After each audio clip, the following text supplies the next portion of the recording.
The Second Death is the first episode in an ongoing series of adventures at Big Finish, titled Run Fast, Be Kind. Set almost immediately after the Husbands of River Song, the 12th Doctor finds himself at the end of time, searching for solitude, only to find Ash, a bard who aims to give hope to those who need it at the end of the universe itself. Written by Alfie Shaw, whom you may know for his other remarkable work at Big Finish, such as the recent War Doctor box set Fallen Heroes, or his incredible 11th Doctor series with Jacob Dubnan and Safia Ingar, one of the greatest runs in all of the Doctor Who expanded universe, more than rivaling the actual series itself. It kickstarts another series of adventures with a Moffat-era Doctor and a new companion.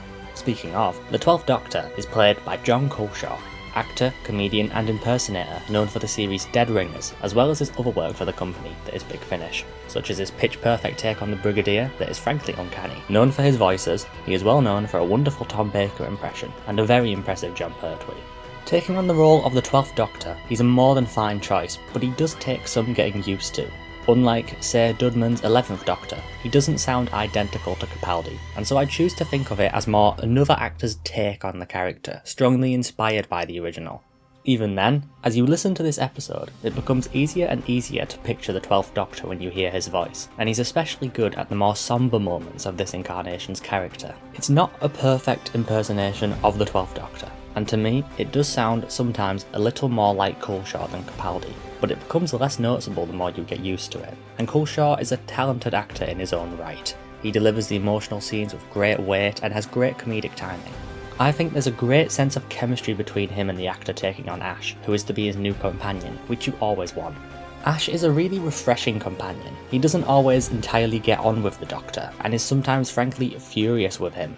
Naturally, he has a tragic and rather grim backstory being from the end of time itself, and his trauma is really worn on his sleeve, especially as the plot unfolds and things certainly aren't all bright and happy as events continue to progress.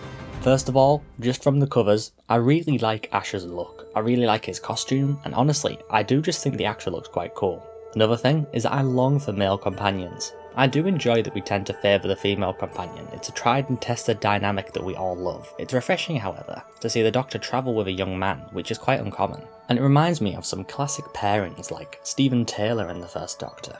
These two are very much their own thing, however. It seems a lot more like Ash is a very fractured and vulnerable person, and the Doctor truly wants to just help him resolve his issues and learn to enjoy his life again, or at least try to soothe his struggles to a certain extent. Big Finish has always had great sound design, and it's something that I always notice when I listen to another audio production by another company. You may know me for my Star Wars content, and I have listened to a fair few audio dramas produced by Random House Audio, and to be honest, the production pales in comparison. I feel that Big Finish are far more confident in their listeners' imaginations. They know what to say without it being too much or too unrealistic or immersion breaking to help the listener along with picturing the drama. From the production and writing standpoint, they are leaps and bounds above their competition if you ask me. One thing I find often missing in their productions though, is a more present score. It's probably due to budgetary constraints, but there is often a lack of music. Certain ranges, such as the Third Doctor adventures, have a great sound, really mimicking the period of the series. A lot of the time, unfortunately, there just isn't much music, and it seems to be just used to transition between scenes.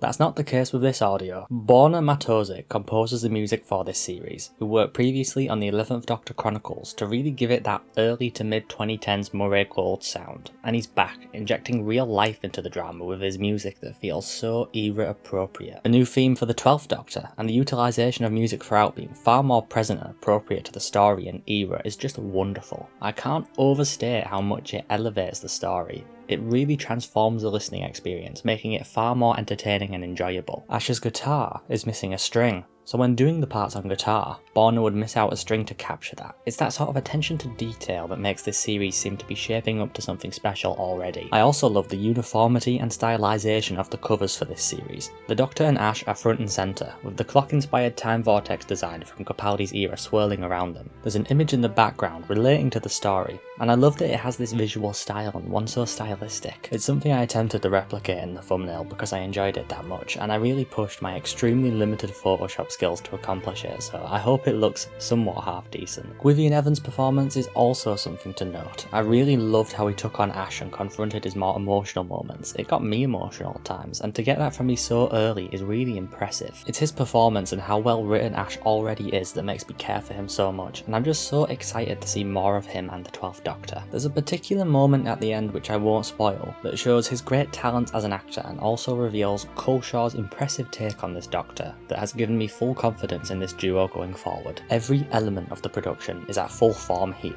which creates an intensely high quality audio drama, which is truly what elevates it beyond just a great story for me. It seems Big Finish are really putting a lot into this, likely due to the fantastic success which was the 11th Doctor Chronicles, so I'm hoping that this series continues to perform well to warrant more at this level once this Run Fast, Be Kind series wraps up. My only complaint really is with the way in which this series is being released. I don't so much mind the episodes dropping weekly, it's kind of exciting and reminds me of when I used to really love Doctor Who on TV and get excited for new episodes of Series 10. It's more that not only is it digital only, and I'd really love CDs of this series, but that you can only buy the first episode separately. To get the whole series, you have to buy it as one enormous set. I can really see that putting off certain people, especially if it isn't going to have a physical release to justify the price. I treasure my 11th Doctor Chronicles CDs, and I would really like to say the same for this series. It makes me worry that it won't sell as well if they had released the series a little differently.